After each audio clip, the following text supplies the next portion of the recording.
A história começa no colégio Midtown, no Queens, em Nova York. Pelos corredores, nós acompanhamos um jovem atlético e confiante que caminha sendo cumprimentado por todos, um verdadeiro protagonista maneiro de um filme de super-herói. Mas esse não é o herói da nossa história. Ele está preso em um armário por onde esse jovem atlético passa, sem nem perceber as batidas que Peter Parker dá na porta tentando sair. Finalmente, alguém ouve o barulho e se prontifica a ajudar. Mary Jane Watson se aproxima do armário e coloca a combinação para abrir a porta, o que faz Peter cair de dentro dele. A garota então diz para ele se apressar, ou então os dois perderiam o ônibus para a excursão aos laboratórios da Oscorp. Mary Jane não parece estar surpresa com uma pessoa presa em seu armário. Isso porque aquilo é normal naquele colégio, especialmente se tratando de Peter, um garoto magro, baixinho e que usa óculos. Praticamente um imã de valentões que não tem o que fazer. Ele representa tão bem o estereótipo do nerd fracassado que muitas pessoas se perguntam como uma garota bonita e estilosa como Mary Jane se dispõe a conversar com ele, acompanhá-lo na hora do almoço e ainda aceitar convites para os passeios mais nerds possíveis. O próprio Peter não entendia, até que MJ disse que, no fundo, ela era mais igual a Peter do que deixava parecer, e só teve sorte de seus genes a deixarem de um jeito que os outros a consideram bonita. Mas na verdade, ela era tão nerd quanto o pequeno Parker. Gostava dos mesmos filmes, das mesmas aulas. Claro, ela também gostava de coisas de garota popular, como moda, maquiagem e boy bands. Mas ela também gostava de Peter. O problema é que a vida do garoto é difícil demais para ele conseguir enxergar qualquer coisa boa. Todo dia ele era encontrado ou no armário ou na lixeira. Os valentões não podiam vê-lo e simplesmente deixá-lo passar. Sempre precisava haver pelo menos um xingamento. Isso se dava por parte de todos os atletas, mas principalmente por Flash Thompson. Peter já tinha tentado denunciar o grandalhão para o conselho escolar, mas sempre diziam que ele precisava aprender a se defender, ou nunca estaria pronto para o que viria depois da escola. Por mais que Peter tentasse comer e se exercitar, seu físico nunca crescia e sua força não aumentava. Devia ser como MJ disse, sorte na genética, coisa que ele não tinha. E o pior é que essa vida não deixava Peter só triste, deixava ele com raiva. Muita raiva. Em suas fantasias, ele sempre se imaginava sendo capaz de fazer Flash Thompson sofrer de maneiras que um analista consideraria psicóticas. As únicas pessoas que Peter diz que pouparia se fosse o dono do mundo seriam Mary Jane e seus tios, Ben e May Parker, que o criaram como filho depois que seus pais morreram em um acidente de carro. Peter chegava a achar estranho como a vida mudava de fora para dentro de sua casa. Ben e May quase nunca discutiam e sempre se esforçavam para lhe dar conforto e saúde. Ele trabalha como eletricista e ela como professora de piano. Mesmo que não ganhassem muito dinheiro, sempre era o bastante para serem felizes. E Peter sempre dizia para si mesmo que queria retribuir aquelas pessoas algum dia. Ele ainda se lembrava do dia em que voltava da escola com um olho roxo e queria ser deixado sozinho. Mas mesmo assim, seu tio Ben fez questão de largar o jornal que estava lendo sobre as recentes aquisições do filantropo Wilson Fisk e ir ao quarto do garoto para tentar confortá-lo. Ele fez piadas com Flash Thompson e prometeu que um dia a situação iria melhorar, que Peter era um bom garoto e isso ainda faria a vida virar a seu favor. Tudo que ele precisava fazer era não deixar a maldade de Flash o contaminar. Pois Peter, apesar de não parecer, tem grandes poderes, e com grandes poderes, vem grandes responsabilidades. Isso era algo que Ben sempre dizia, e por mais que Peter não concordasse tanto com isso, sempre abria um sorriso, como decidiu fazer naquela vez. Mas Ben não estava satisfeito, e por isso lhe entregou um presente que estava guardando para uma ocasião especial, ou para quando aquilo fosse necessário. Era uma câmera usada, mas muito profissional. O homem havia guardado algum dinheiro e, sabendo que o garoto adorava fotografia, decidiu que ele merecia um incentivo. Peter abraçou seu tio com força depois de ver o presente. Realmente, aquele homem não merecia a vingança de Peter. Mas aquilo foi só um dia feliz na casa dos Parker.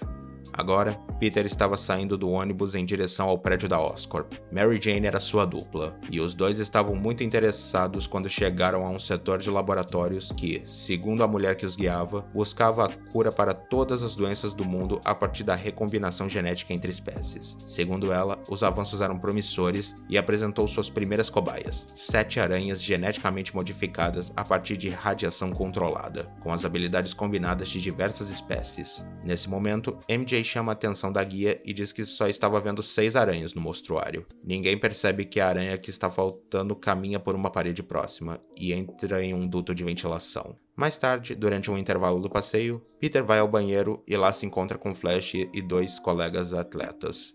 Peter tenta só ir embora, mas é impedido. Flash diz que só quer conversar com seu nerd favorito, agora que ele não estava com a Mary Jane. Flash diz que não gosta de parecer rude na frente da ruiva, já que, assim como todo mundo no colégio, achava a garota gostosa. Esse comentário fez Peter dar um soco na cara de Flash, que apenas começa a rir. Os 2 amigos do Valentão então se juntam e mergulham a cabeça de Peter na privada. Nesse momento, Flash vê uma aranha saindo da ventilação do banheiro. É a mesma aranha que havia fugido do laboratório. Não que o atleta tenha percebido isso, já que nem estava prestando atenção no passeio. Flash então manda seus cúmplices deixarem Peter parado e com um pedaço de papel pega a aranha na parede e a coloca dentro da calça de Peter. O garoto, assustado, se chacoalha para tentar fazê-la sair, e isso faz os valentões rirem. E é então que Peter dá um grito de dor porque a aranha o picou. Ouvindo o grito, um dos cientistas da Oscorp entra no banheiro e pega os garotos no flagra. Ele diz que vai denunciá-los para seus responsáveis, e Flash e os outros vão embora, deixando Peter cair no chão.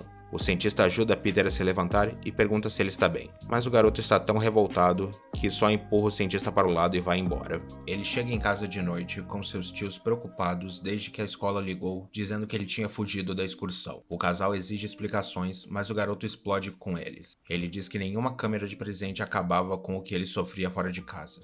Ele diz que não vai mais sair do quarto. Ele sobe as escadas e Ben pensa em segui-lo, mas meio impede, dizendo que dessa vez ele precisava de um tempo sozinho. Peter começa a chorar em sua cama. Ele sente uma dor e tira sua calça para ver a marca da picada da aranha, que está bem feia. Ele então se esforça para dormir.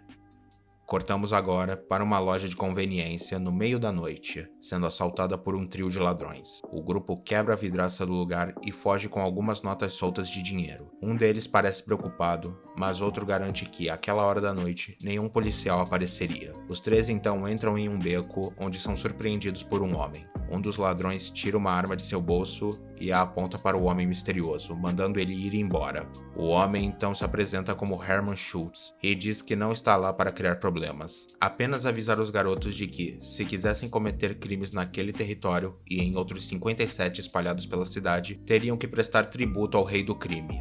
Os ladrões não querem colaborar e dizem que, sendo 3 contra 1, Schultz não tem a menor chance. O homem tenta convencê-los, mas não adianta. Ele então pede licença e coloca a mão em seu sobretudo, revelando uma luva aparentemente comum. Um dos ladrões até brinca, perguntando se o cara pretende estapeá-los até a morte. Schultz apenas veste a luva e com ela dispara uma rajada sônica nos ladrões e os lança para longe. Corta então para a manhã seguinte, no quarto de Peter, onde ele acorda de um pesadelo. Após respirar fundo e se acalmar, ele se levanta e logo coloca seus óculos, mas aí ele começa a ver tudo borrado. Ele pensa que seus óculos podem estar sujos, mas quando os tira, percebe que está enxergando perfeitamente. Obviamente ele fica intrigado. Ele então se sente desconfortável ao ouvir barulhos muito altos e sentir seu quarto tremendo. Ele olha pela janela, tentando ver o que estava causando aquilo. E eis que ele só vê seu vizinho usando um cortador de grama. E nesse momento, Peter ouve alguém bater na porta, e instintivamente dá um salto devido ao susto. E assim, ele se surpreende mais uma vez, ao perceber que está com as mãos e os pés grudados no teto. Tia May, que foi quem bateu na porta, pergunta se pode entrar. Peter pede um momento e tenta se desgrudar do teto. Após algum esforço, ele consegue, batendo com força no chão. Ele então corre para abrir a porta para May, e ela diz que só queria ver se ele estava melhor depois do surto de raiva que teve no dia anterior. Peter diz que está melhor e que sente muito pelo que aconteceu. May entra no quarto e se senta na cama junto com Peter. Ela diz que Peter, por um lado, fez certo em se expressar, e que ela e Ben deveriam ter mais conversas com o garoto para que ele não guardasse seus sentimentos. Ela até diz que, se as condições permitissem, ela mandaria Peter falar com um psicólogo. Peter então abraça sua tia e ela diz que o café da manhã está pronto. Peter diz que já vai e vai ao banheiro. No banheiro, ele lava o rosto e volta a pensar sobre o que aconteceu com ele quando acordou. Ele olha para sua mão e percebe pequenas garrinhas crescendo em seus dedos. Ele experimenta usá-las para grudar em um tubo de pasta de dente, e consegue. O garoto se pergunta como aquilo é possível. Ele até parecia uma aranha humana. E aí ele se lembrou da picada da aranha. Ele tira sua calça para ver a região ferida e descobre que ela já está totalmente curada. Mais tarde, depois de tomar café, ele diz a Ben e May que vai dar uma volta de bicicleta. Os tios ficam surpresos, já que o garoto quase nunca saía de casa sem ser para a escola, mas o deixam ir. Peter então vai a um prédio abandonado há meses e começa a testar seus novos poderes. Ele escala paredes, salta grandes distâncias e consegue usar sentidos aguçados para sentir moscas voando próximas a ele. E com isso, ele também pode sentir alguém se aproximando da entrada do prédio, e corre para se esconder. Eis então que ele vê Mary Jane entrando. Ele fica surpreso ao vê-la ali, mas continua escondido. Curioso para saber o que a garota fazia lá, ele sobe por uma parede em silêncio para ter uma visão melhor, mas acaba derrubando um pedaço da parede e chamando a atenção da garota, que o vê grudado na parede e dá um grito. Peter cai da parede e pede para MJ se acalmar. A garota pergunta o que ele estava fazendo ali e como estava grudado na parede. Peter também quer saber o que ela estava fazendo ali, e ela só responde que aquilo não era da conta dele.